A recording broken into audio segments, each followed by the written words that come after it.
Assalamualaikum warahmatullahi wabarakatuh. Hari ini kita akan belajar masih bab 1 sistem reproduksi manusia, tapi subbabnya adalah organ reproduksi wanita.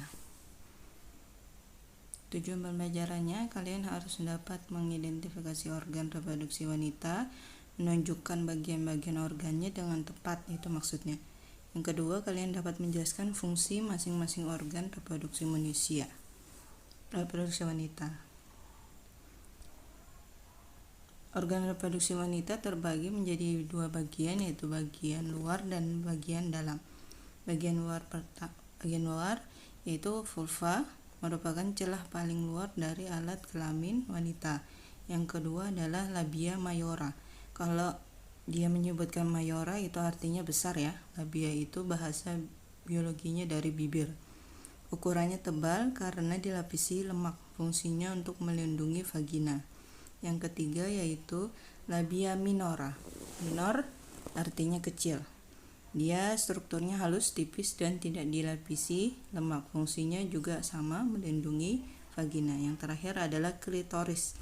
Merupakan organ yang sangat sensitif berupa tonjolan yang kecil di bagian depan vulva, merupakan organ erektil. Maksudnya sangat sensitif terhadap rangsangan. Kalau di laki-laki ada penis, kalau di wanita ada klitoris, cuman fungsinya berbeda. Lanjut, yaitu organ reproduksi wanita bagian dalam. Nah, ini adalah gambar yang ada di buku paket kalian. Silakan buka buku paketnya. Ada bagian A, yaitu dia adalah ovarium. Fungsinya adalah tempat pembuatan sel telur, atau bahasa Indonesianya adalah ovum. Ovarium ini biasanya bahasa Indonesianya adalah indung telur. Jadi kalian harus bisa menghafalkan bahasa biologinya dan bahasa Indonesianya. Yang B adalah tuba fallopi. Yang C adalah sebenarnya yang lebih tepat dia tunjukkan itu adalah fimbriae. Cuman di buku paket cuma ada pilihan infundibulum. Nah, nanti saya akan jelaskan apa bedanya fimbriae sama infundibulum.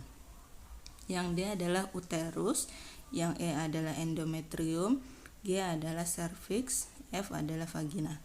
Jadi bagian-bagian ini saja yang wajib kalian hafal. Karena sebenarnya bagian dari organ reproduksi wanita itu sangat banyak dan lebih rinci. Tapi untuk SMP yang wajib dihafal cuman ini saja: ovarium, tuba fallopi, fimbriae, uterus, endometrium, cervix, dan vagina.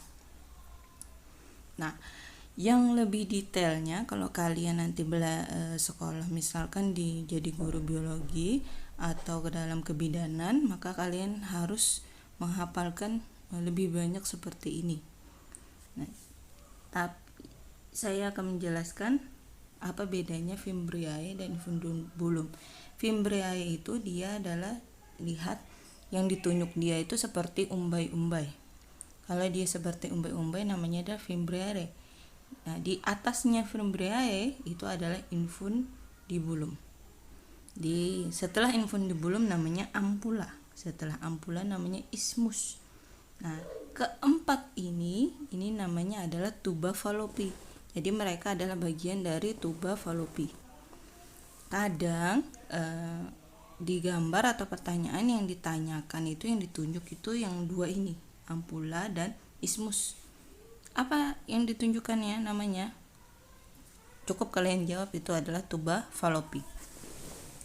Jadi yang dihafal ada fimbriae, infundibulum, dan tuba fallopi. Kita lanjut. Sekarang ke fungsi-fungsi tiap organnya. Nah, yang dilingkari warna biru pada gambar itu namanya apa tadi yang saya bilang? Ovarium. Ovarium atau bahasa Indonesianya adalah indung telur. Artinya dia tempat pembentukan ovum atau sel telur. Ini tadi fungsinya. Ovum bahasa Indonesianya adalah sel telur. Bentuknya dia seperti telur, bulat, lonjong, tidak terlalu bulat. Terdapat di kiri dan kanan, atau artinya sepasang. Ya, ada di kiri dan ada di sebelah kanan. Jadi ovarium wanita itu punya sepasang. Lanjut, nah ini tadi yang saya bilang, Fimbriae. Dia adalah serabut atau silia lembut yang terdapat di bagian pangkal ovarium berdekatan dengan ujung saluran oviduk. Jadi pangkalnya tuba Fallopi atau oviduk itu adalah Fimbriae. Fungsinya adalah untuk menangkap sel ovum yang telah matang yang dikeluarkan oleh ovarium. Jadi jika sel telur ini yang di sini itu dia matang, maka dia akan keluar. Nah, keluar dari ovarium ditangkap dulu oleh Fimbriae. Di Fimbriae ada silia. Di tuba Fallopi pun yang ini ada silia. Karena ada silia itu, maka ovum bisa bergerak dari ovarium menuju tuba Fallopi menuju ke dinding rahim. Lanjut, yang saya lingkari tadi sudah saya bilang, setelah Fimbriae adalah namanya infundibulum. Strukturnya berjumbai dari dan merupakan pangkal dari tuba Fallopi. Dia pangkalnya. Lanjut, nah ini sekarang tuba Fallopi. Ada yang bilang bahasa Indonesianya saluran telur, ada yang bilang oviduk, namanya juga tuba Fallopi. Jadi dia punya 3 nama, tuba Fallopi, oviduk, atau saluran telur. Oviduk adalah saluran yang menghubungkan ovarium dengan uterus. Nah, di ovarium kan tadi terjadi pematangan sel telur. Nah, oviduk melakukan gerak peristaltik agar ovum yang dikeluarkan ovarium dapat mencapai rongga uterus. Gerak peristaltik ada di mana ya kemarin? Sudah ada pelajarannya ya, bahwa gerak peristaltik ada di kerongkongan, ada juga di usus. Jadi di tuba Fallopi pun ada yang namanya gerak peristaltik. Sudah saya bilang sebelumnya, juga di tuba Fallopi terdapat silia, rambut halus. Strukturnya rambut halus yang membantu pergerakan sel ovum. Sel ovum dari mana ke mana? Ingat, dari ovarium menuju uterus atau rahim. Selanjutnya, uterus. Nah, yang saya kasih tanda panah ini adalah uterus. Nih, perhatikan. Uterus ada fungsinya untuk menempelnya janin. Jadi nanti janin berkembang, nempelnya adalah di uterus. Tidak cuma menempel, tapi dia berkembang. Terus dia juga merupakan saluran gamet. Apa itu gamet? Sudah ke pertemuan sebelumnya ya. Juga dia pendorong janin keluar dari plasenta. Dia juga fungsinya untuk pengendalian pendarahan. Pendarahan saat apa? Pendarahan saat menstruasi dan terjadinya kehamilan, atau pada saat implantasi, yaitu menempelnya janin pada dinding rahim. Nah, pendarahan ini nanti ada bab tersendiri ya. Itu dia lebih pada saat janin itu ada di dinding uterus, maka nanti serviks itu menutup dirinya agar janin itu tidak jatuh atau keluar dari rahim.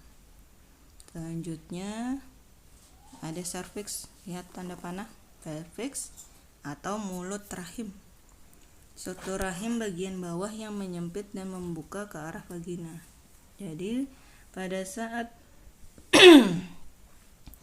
terjadi kehamilan, maka serviks itu akan menutup atau menyempit agar si janin tadi tidak keluar dari rahim. Di dalam serviks juga dia memproduksi lendir atau mukus. Lanjut, kita ke vagina. Vagina itu adalah saluran yang menghubungkan uterus dengan lingkungan luar. Artinya organ reproduksi bagian dalam dengan organ reproduksi bagian luar dihubungkan oleh vagina. Dia tersusun dari otot-otot yang elastis, dilapisi selaput membran yang disebut selaput darah atau hymen. tempat keluarnya janin, tempat masuknya sperma, juga tempat saluran keluarnya darahnya menstruasi. Nah,